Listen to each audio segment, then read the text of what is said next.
경제 소식을 빠르게 전달해 드립니다. 네, 오늘 굿모닝 경제는 이인철 참 좋은 경제연구소장과 함께하겠습니다. 소장님 어서 오세요. 어서 오세요.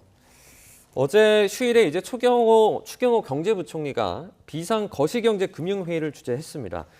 최근에 금리가 크게 오르고 가계 부담이 조금씩 커지면서 이에 대한 대책을 좀 논의했는데 어떤 내용들이 오갔죠? 그렇습니다. 이제 9월 중 출시 예정인 안심 전환 대출에 관련된 건이었습니다. 네. 크게 관심은 두 가지인 것 같아요. 나도 변동금리, 고금리인데 갈아탈 수 있을까라는 의문.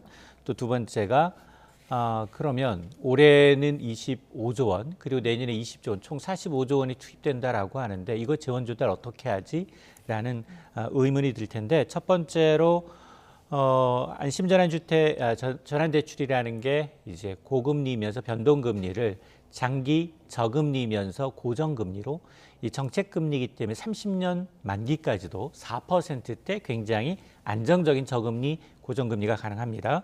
그래서 이건 주택가격이 일단 기준입니다. 올해는 주택가격이 4억 원 이하면 대상이 되죠. 그런데 사실 서울에서는 4억 원 이하의 주택을 찾기는 하늘의 별따기입니다. 네. 내년부터는 주택가격 기준이 9억 원 이하로 조금 이제 상향 조정이 됩니다. 이는 일단은 저가주택을 구입한 서민들의 부담을 좀 이자 부담을 좀 덜어주겠다라는 취지고요. 두 번째가 총 45조 원에 달하는 재원 조달 어떻게 할까인가인데 어제 이제 이 부분에 대해서 집중 논의가 있었는데요. 특히나 이제 안심전환 대출이 은행권과는 달리 정부가 정책 자금을 들여서 30년 만기 고정금리로 풀어야 되기 때문에 네. 이는 이제 주택금융공사가 대규모 채권을 발행해야 합니다. 30년짜리 MBS를 발행해야 하는데 근데 한꺼번에 채권을 많이 발행하게 되면 채권 금리가 올라가게 됩니다. 그만큼 주택금융공사의 이자 부담이 커질 수밖에 없고요. 네. 최근 들어서 외국인조차도 이제 채권 시장에서 매도 기미를 보이고 있습니다. 그래서 자, 이번만큼은 국내에서 발행하는 게 아니라 해외에서 발행하는 건 어떻게 했느냐라는 얘기까지 나오고 있는데요. 어쨌든 이 안심전환 대출에 대해서 초기에 이제 안정적으로 이제 공급하기 위해서 주택금융공사에 정부 한국은행이 출자하는 방식, 내년까지 정부가 한 4천억 원 이상 추가로 출자해서 가계부채 이 구조 개선 작업에 빠르게 추진하겠다라는 건데 이렇게 되면 내년까지 45조 원 규모의 안심전환 대출이 이제 시장에 공급되게 되면 지난 5월 기준 지금 가계대출 가운데 이제 변동금리, 이자에 취약한 변동금리 비중이 77.7% 정도 되는 것 같아요. 네. 이걸 한 5%가량 이제 끌어내리는 효과가 있을 것으로 정부는 추산을 하고 있습니다. 네. 이외에도 소상공인과 자영업자들을 위한 대책도 내놨죠. 그렇습니다. 소상공인과 이제 자영업자 피해 대책 방안에 대해서 구체적인 윤곽이 좀 드러나고 있는데요. 이달 중순이었습니다. 정부가 80조 원 규모의 이제 소상공인, 자영업자 금융지원 프로그램을 발표했는데 이 가운데 빚 탕감 제외하고 빚을 갚을 수 있는 차주들에게 41조 원 상당을 지원하겠다라는 겁니다. 크게 41조 원 규모의 지원책은 이 세 갈래로 나눠서 이제 지금 지원이 되는데요. 회복과 재기에 초점을 맞추고 있습니다. 코로나로 피해를 본 유동성 기업들한테 유동성 공급, 한 시점 플러스 알파의 유동성 공급을 하고요.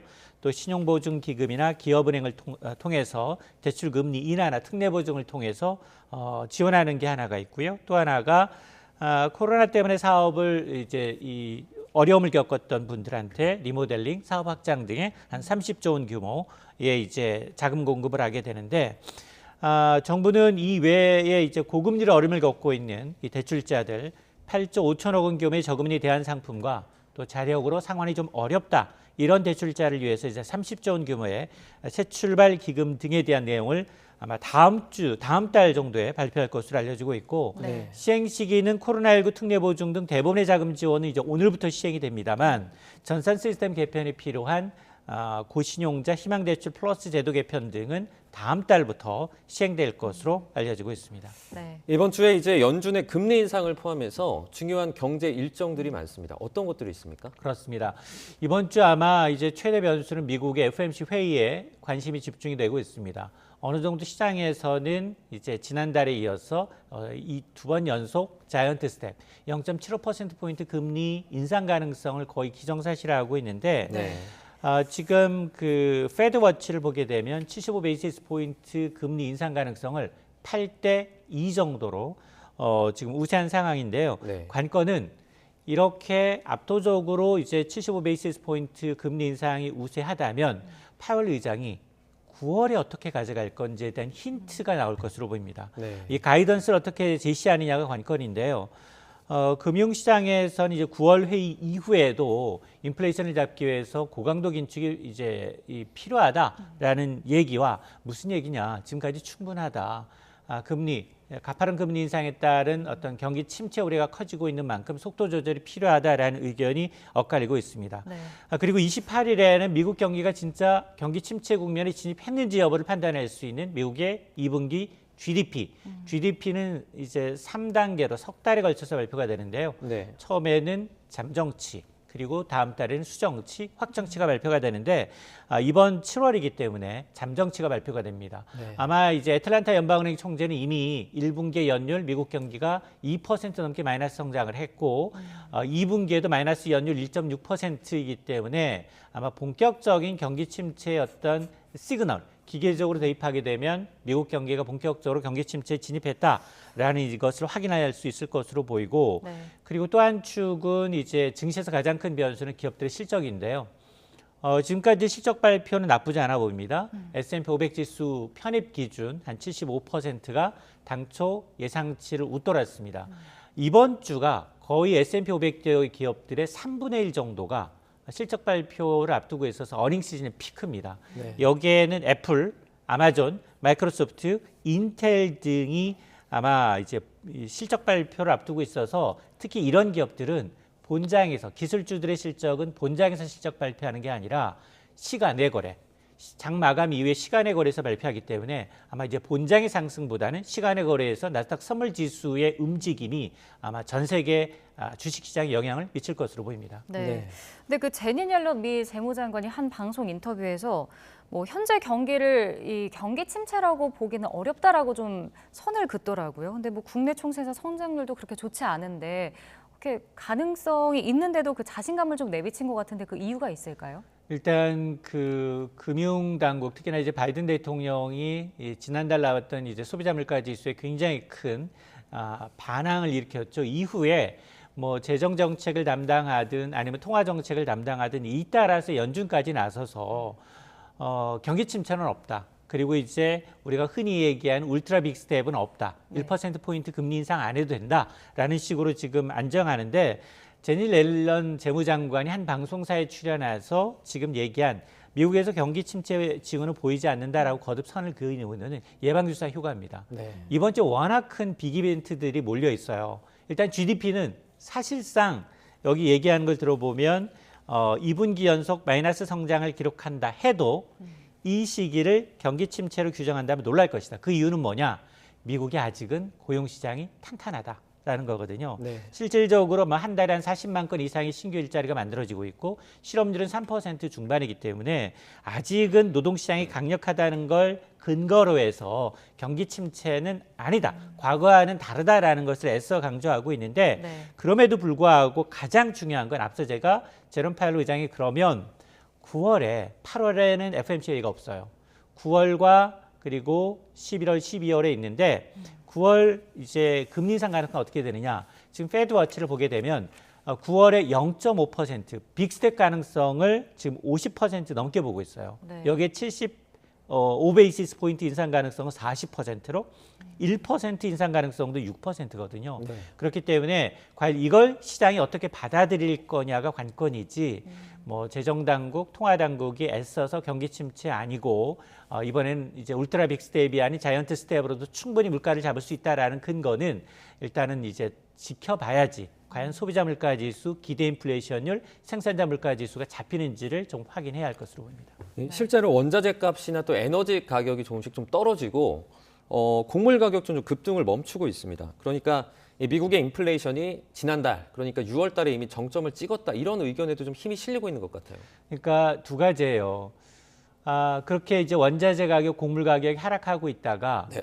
첫 번째로 이제 해석하기 나름인데 통화당국이나 미 통화당국은 이제 인플레이션이 정점을 지났다라는 얘기지만 그러나 시장에서는 과도한 이 긴축에 따른 경기 침체 우려로 하락하는 것이다라는 주장도 있거든요. 네. 근데 전문가들은 전자보다는 후자에 더 무게감을 싣고 있습니다. 그리고 네. 또 하나 과연 그러면 미국이 물가 정점을 찍었다면 이 물가가 지금처럼 오름세가 1%포인트 가까이 막 하락했잖아요. 한 달여 만에. 그렇게 떨어질 것이냐? 그렇지 않다는 겁니다. 상당 기간 굉장히 물가 이제 하락세가 점진적으로 이루어질 것이기 때문에 그 고통은 상당히 길 수 있다라는 겁니다. 네, 알겠습니다.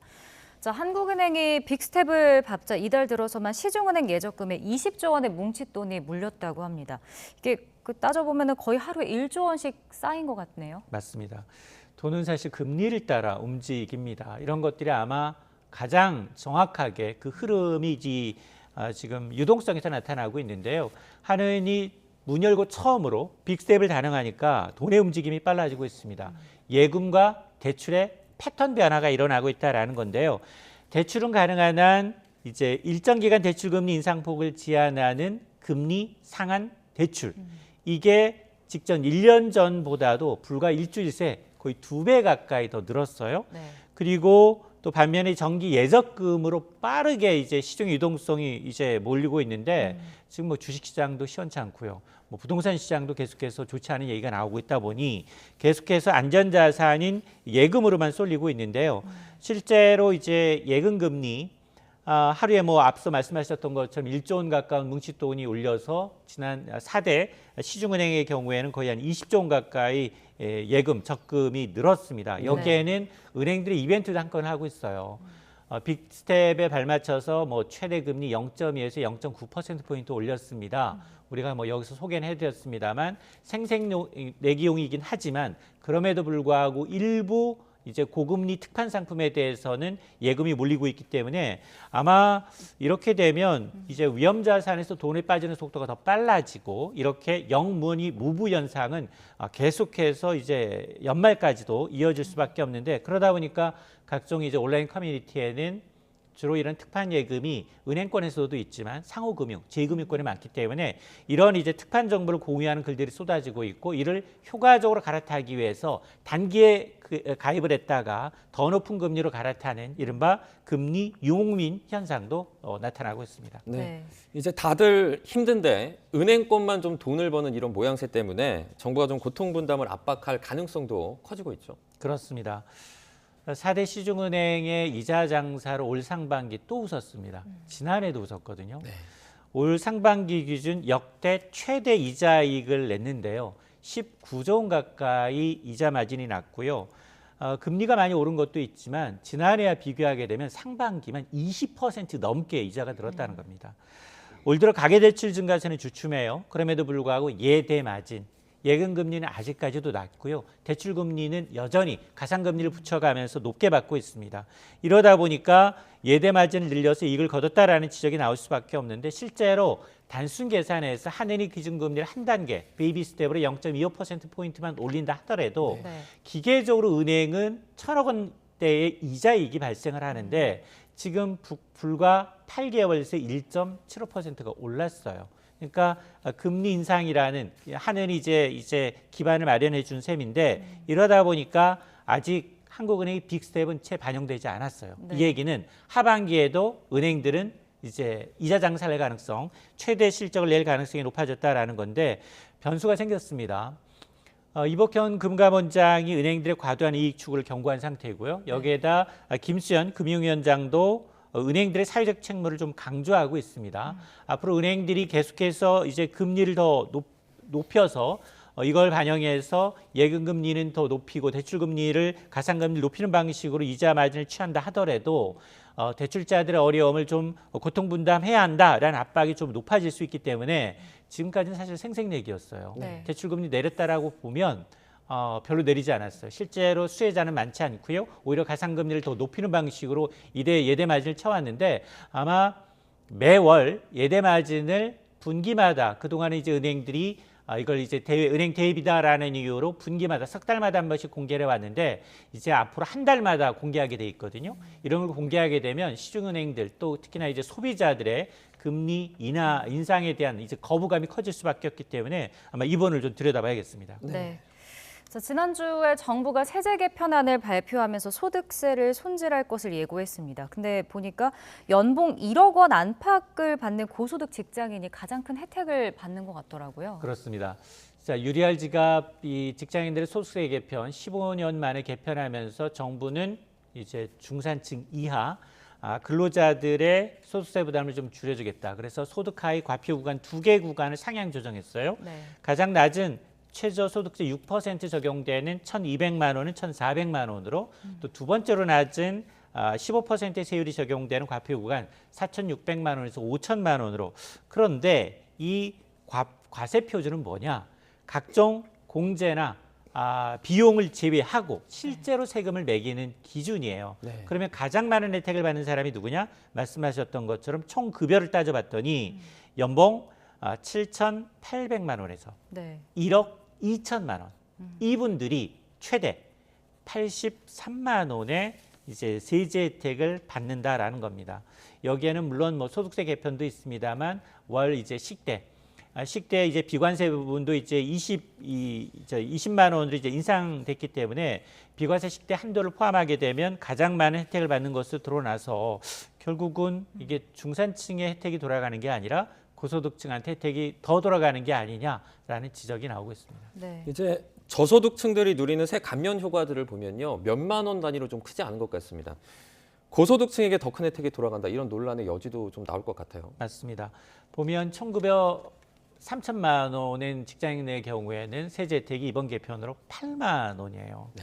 자, 이런 지적이 나오니까 기재부는 해명에 나섰습니다. 뭐라고 나서고 있느냐? 예컨대 이제 과표 조정에 따른 세액 부담 감수효가 총 급여가 낮은 구간의 경우 경감액 자체는 크지 않다. 네. 그러나 비율을 봐라. 경감률을 보면 다르다. 왜냐하면 3천만 원 연봉 근로자가 내는 소득세가 30만 원에서 22만 원으로 8만 원이 줄어드는데 경감률을 따지게 되면 비율로 따지게 되면 27%. 그리고 연봉 5천만 원은 10%. 경감률은 7,800만 원에게는 5.9%에 불과하다. 총 금액은 높지만 비율은 낮다라는 얘기인데요. 그럼에도 불구하고 저소득층이 누리고 있는 감면 효과는 진짜 실제로 몇만 원 단위에 그치고 오히려 고소득층한테 돌아가는 금액, 총 금액은 더 늘어나고 있어서 이게 생색내기용이 아니냐라는 네. 이제 비판이 나오고 있습니다. 네, 알겠습니다. 굿모닝 경제 이인철 참좋은 경제연구소장과 함께했습니다. 소장님 고맙습니다.